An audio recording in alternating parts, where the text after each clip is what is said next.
Hello, everyone. Thank you all for joining us. Today we are going to be talking about the exciting, the incredible Werewolf, the Savage Age. And joining me today are three members of the Weaponized Ink team. Chris Gunning, say hello. Hey team, thank you for having us on, Kevin. Thank you for joining me. Cason, say hi. Hello. And April. Hello. So, today we're going to be talking about Werewolf the Savage Age, and I'm very, very excited to talk about this, especially from three of the people who helped create so much of what makes it great. So, before we delve right into Werewolf the Savage Age, I want to delve a little bit into who you all are. So, Chris, get us started. Happily. So, my name is Chris Gunning. I am the developer behind both Weaponized Ink and Werewolf the Savage Age. Werewolf the Savage Age is where I started with personal publishing, and it sort of grew from, at one point, just a simple topic that I was interested in writing about, and has grown into something a little bit bigger now, something that we're all quite proud of. I am a freelancer now for the better part of 30 years with writing credits, including products like Delta Green and Vampire the Masquerade and a number of other products out there. And so I was really excited in exploring the possibilities of self-publishing off of things like Drive-Thru RPG, Storyteller's Vault, and DM's Guild. And one good idea, putting pen to paper, proverbially in this case it was all electrons, but that led out to the explosion that is now Savage Age, which is 17 products and counting. And this started off with just myself, but it grew, and that's where Cason and April and a number of other people came into this. Weaponized Ink was originally established to help new and growing authors, writers, and especially in the tabletop role-playing game area, to be able to start establishing themselves. And that's how I met both Cason and April. Actually, Cason I kind of forced into helping me with Savage Age. Cason was originally a fan and just had such really great ideas and really cool insight into Savage Age in a way that even I wasn't exploring. And so I asked Cason to help out. And now Cason in many ways understands Savage Age better than I ever have. And that's how I know that this is exactly where I wanted to be. And then April, we were able to bring in because of actually a fiction anthology. April was a contact and a friend of a friend that I know online. And April submitted this one piece for Savage Age that was an Edda, and it was magnificent. And I took a chance. I reached out to April and I said, hey, would you be willing to keep going with this, because your ideas are amazing. And April had I would say the unlucky decision to hang out with me and to continue on Savage Age, because I've roped her into as much as possible at that point, and now Savage Age is a much better line. It's a better product because of April's involvement. And that's what Weaponized Ink was about. It was about reaching out to other people with creative ideas and jamming together and slamming pieces of ideas against each other and seeing in this like nuclear fission what's going to come out of it. And generally, it's just been amazing. And I've become a better writer and developer because of Cason, April's, and everybody else that's associated with Weaponized Ink, especially the fans. We've been able to do some really cool stuff, and Savage Age, I think, is kind of the premier line for us. So, Chris, you've given a high praise to Cason and April, and it honestly, that is a tremendous introduction in of itself. But I do want to pass the buck over to them real quick. Cason, can you introduce yourself real quick as well? Who are you, and what have you done for Werewolf the Savage Age? Sure. Like Chris said, he kind of roped me in. We met on RPG Net, actually. He was like, oh, I'm doing this Stone Age thing with Werewolf the Apocalypse, and we're gonna have Neanderthals in it. And I was like, okay, well, I could give you some pointers if you wanted. And he's like, sure, do you want to write it? It's like, no, I can't write it. I'll just give you some bullet points. And after that, he was like, oh, here, you should write some stuff. And the rest is kind of history. I did, a couple chapters on the early products, and then the first standalone that I did was Tribe Book Whalwa, which were the Were Cave Lions. So I set that all up, and then I guess I would say my magnum opus is the Advanced Player's Guide for Werewolf the Savage Age. It's in 2 volumes. The first volume is currently out. I've only started writing for RPGs back in 2016-17, whenever I started here with Weaponized Ink. Love it. And April, introduce yourself to our audience. I started writing for the Storyteller's Vault when it first opened, because I'd been playing Vampire for a couple of years before that, and me and my friend and editor had a bunch of ideas specifically for Gargoyles, the character that I played. So we made a book, Clan Book Gargoyles, the second it opened up as a site. And then we continued to write books, about 10 so far, I think, until Chris finally asked if I wanted to do the fiction for the anthology. I did that, and then I wrote another piece for his specific book, Book Core, the introduction piece. And from there, I've mostly just been doing back of house stuff, edits, formatting, filling in little gaps in fiction and mechanics and powers and stuff where needed. I think I've had a little bit in every book that's come out since I joined the group. Love it. So, this question is going to be pointed at all of you, but mostly Chris here. Werewolf the Savage Age. What is it, and what are you trying to accomplish with it? So Savage Age is an expansion of Werewolf the Apocalypse, in which we explore the Garou and their society, the War of Rage, in a prehistoric setting. So the Stone Age, a period before modernity, when tools are really starting to just come about, when language is still relatively new, when Neanderthals are still running around, where cave bears, cave lions, and saber-toothed cats are threats, but also playable character opportunities. That's really cool. So let's dive into that a little bit more. Tell me a little bit more about the world and like what specifically excites you.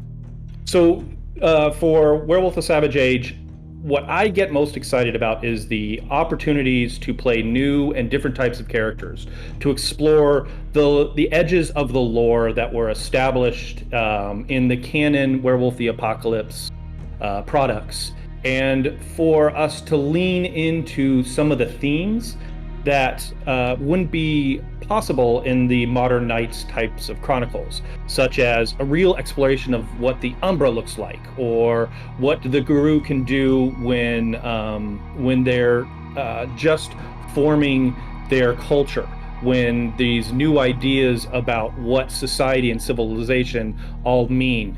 And you put that all together into a situation where you get to transform into a werewolf.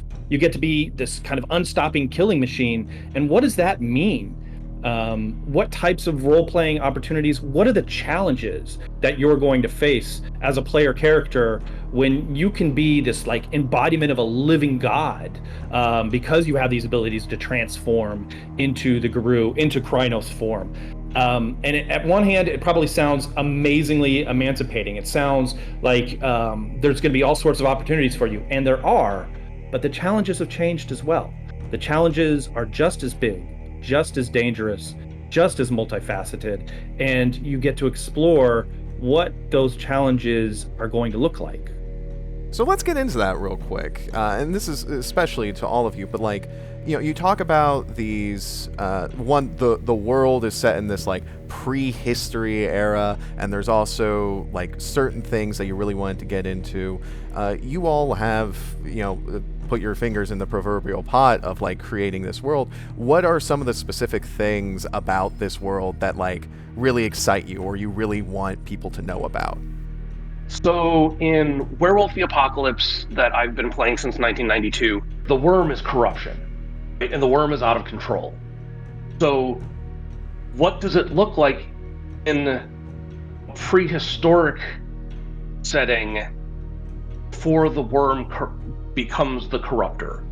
The worm is still potentially the destroyer. You can explore the split there between becoming the corruptor, and then you have, say, the Gronder, for example, the werebores that are all about cleaning up and consuming corruption, and worshiping or following the destroyer worm. What happens when the piece of the triad that you follow, that you've pledged your life to, is all of a sudden not the same anymore? Interesting questions. April, what about you? What are some like specific parts of the world that you're excited about or want people to know about? I was quite excited to look at the War of Rage and how that actually like starts and unfolds rather than just being an amorphous event that happened. We get to actually not only map it out but play parts of it as well. Considering that a lot of it would have been like territorial movements of animals and would have taken thousands, if not tens of thousands of years, but they also have representations of actual shifters having battles, so there's a massive contrast between both sides that are occurring in the same war, which is why it lasts for thousands of years. So April, you've worked on writing a lot of Werewolf the Savage Age, but you've also talked about some of the mechanics that you were working on. Can you tell us about some of the specific like game mechanics that you're like really excited for players to interact with? One of the major ones that we've been working with at the moment is how metal weaknesses don't exist because refined metals aren't a thing. So it's working around the pretty uninhibited hubris of Farah, because there's no humans to keep them down and there's no actual weaknesses against them. So the only enemies they have are spirits, which allows them to do whatever they want, realistically speaking. And we're also working a lot on spirits because the Weaver hasn't taken anywhere near the level of control that it has in the modern era.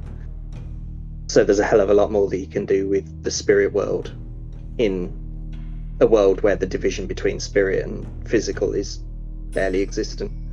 An interesting angle there where, you change the world and the facts of the world like just a little, and suddenly these other game mechanics start taking up a much more important space in the game.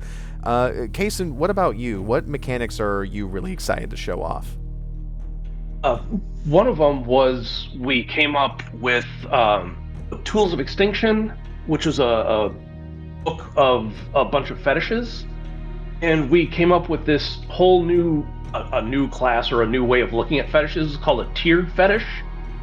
So you can, when you first get it, you sort of have your base attunement to it, and then once you hit certain renown levels, you can unlock higher tiers of power from the specific fetish. And then we came up with some other like legendary fetishes too, 6+ rating kinds of things, because this is the Savage Age.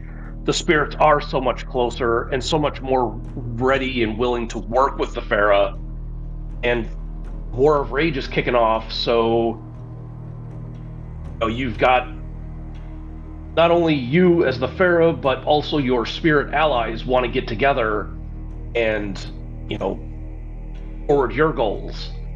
Another really great example of like the world has changed, so the mechanics have changed. Chris, are there any like big mechanics that April and Cason haven't touched on that you're really excited to talk about? I'd suggest that April and Cason hit on kind of the fundamental aspect that makes Werewolf the Savage Age different than Werewolf the Apocalypse. In Werewolf the Apocalypse, you can find things like silver, which is a relatively easy metal to find. You can work around it, and it's a great leveler so that even mortals can approach a Garou or a Farah shapeshifter and be able to hurt them. In a world where there's no smelting, in a world where there's no mines, that changes things fundamentally, and we embrace that. So in Werewolf the Savage Age, the Garou really are the pinnacle of their power. Like Cason was saying, we've got these fetishes in some cases that are super, super powerful, and that's on purpose. We want these kind of epic games. We want players and storytellers to really explore what is possible with Werewolf when you take the inhibitors off, when you file off the numbers and you just let the guru be the guru. And yeah, so when you're talking about like metal on one side and you're talking about epic fetishes on the other, I absolutely think those are probably two of the most interesting and fundamental aspects of Werewolf the Savage Age that our version of Werewolf the Apocalypse offers to players that they wouldn't necessarily get in a modern age game. It's really interesting to me that Werewolf the Savage Age, even though it's going like back to the past, like to the far past, you guys are still embracing changes to the main formula, changes to the mechanics, and there are other changes that you touched on in the beginning there where it's like some of the elements of Werewolf the Apocalypse like haven't aged well, you know, talking about going backward and forward in time. What is like at least like one element that you're kind of like either like dancing around or like working to like take out in that regard? Sure. So one of the key aspects of Werewolf the Savage Age is that we tear down some of the tribal ideologies and the cultures that they're associated with, and then rebuild them into something distinct and ultimately more conducive to different types of role-playing and character concepts. So instead, in modern Werewolf the Apocalypse, you have a number of tribes that are connected specifically to modern cultures. And there's a lot of reasons for that, but we take those away, and in fact, in some cases, we combine them. And so we take, aspects of the warrior and the explorer and the mystic that come across as almost individual for some of the tribes in the modern knights, and we pull them together and then rebuild them into new tribes. And then in so doing, we build more of the history for each of the tribes. So we've got the Belai. So the Belai tribe involve, they're kind of the proto-Fianna, White Howlers, Silver Fangs, and Black Furies, and at a lesser extent the Shadow Lords as well, kind of all put together. And so we're able to take certain elements from each one of those tribes, mix them together in a bowl, and then create an entirely new cake of a tribe out of that. And so in that, we present new role-playing opportunities, but then for players of modern knights, we also show how the tribes are connected and then deepen their history beyond, we've got some talk of in the canon books a little bit of, the Dark Ages or Roman era or others. We're able to push it even farther back and talk about, when the Guru Nation was first created. That's one of the core elements of the Savage Age timeline, and talking about how the War of Rage formed and was this crucible for the creation of the modern tribes. Like, we get into all of that stuff, and so even players of modern knights are going to find something in Savage Age because hopefully it deepens their character background or offers storytellers entirely new ways to explore the tribes that they present in their chronicles. Like, we get right to the heart of why the Guru Nation even formed. And it was because they were facing their own extinction at the hands of the Bastet. And we even talk about, the Guru Nation in the modern Knights is all werewolves. In the Savage Age, it wasn't. It was a political alliance between 6 tribes of werewolves and a tribe of werebears. Because when the Guru got together, they were like, well, let's get other Fera to join in so we can be even stronger than the Walewa and defeat them. And so they sent out representatives to various other Fera and had various responses, and most of the Grawl said no, but one group of the Grawl, the Saxo Makanami, or the Stone Eaters, chose to join the Guru Nation and eventually paid the ultimate price for it. We also obviously get to see what the extinct breeds are like, because they are given some coverage here and there, but we're not actually given a fleshed out understanding of what their society's like, what the various factions within them approach the War of Rage like, how many different ways they'd approach their mandates. So we really get to actually embody the Gronda, the Apis, the Camazots before they were pretty much extinct / fallen. So from what I'm getting, there's less of a like, oh, these elements we don't like, we're going to retcon them. It's more of like, we're going to go into the material and we're going to expand it. There is this opportunity to go into this like deep past history and expand on these clans in a way that can impact players' enjoyment when they play them in the modern day. Is that correct? 100%. I would say, in fact, we've worked really hard to not retcon anything out. There's probably something out there that we've kind of retconned out, but the idea is to build on the ideas that were already there and to lean into the stuff that we found the most exciting or challenging, or the stuff that the canon products never really explored, like the Apis and like the Gronder, which were these almost teases over the years. And this was our opportunity to make them into full-fledged opportunities. So the Apis being aurochs or literally like minotaurs, and the Gronder being the wereboars. They've always kind of fascinated a lot of us Werewolf the Apocalypse fans, and we took the opportunity to make them into full-fledged character options. And that's what we did all down the line. Little things that maybe were brought up in the lore that were never explored, we take it and we run with it. So for people who are unaware of like Werewolf the Apocalypse, is Werewolf the Savage Age a pure expansion, like you need to know the base game in order to really enjoy Werewolf the Savage Age, or is Werewolf the Savage Age a good onboarding step for people who might want to get into Werewolf? Cason, why don't you take this one? I'm biased. Okay.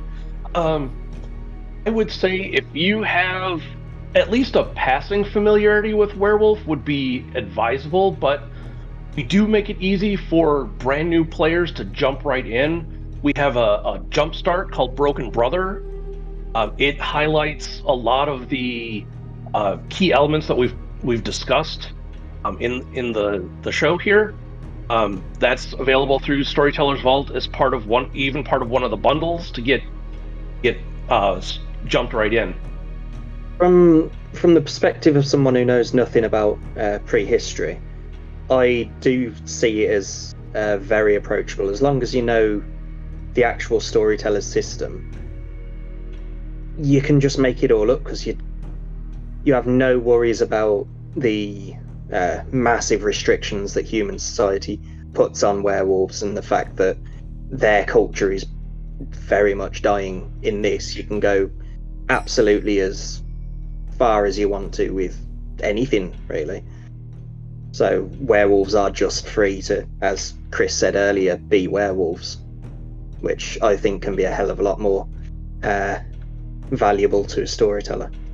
That's really awesome. And once again, it kind of goes into that, like, the further back in the past you go, the more you can kind of embrace change and, like, new ideas with this setting, which is really fascinating.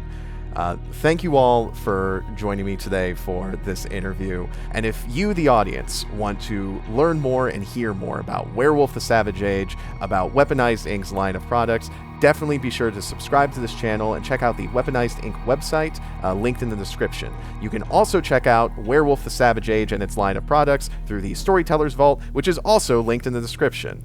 But until next time, thank you all for joining me, you all participating in this interview, as well as you, the audience. I hope to see you next time. See you all next time. Bye.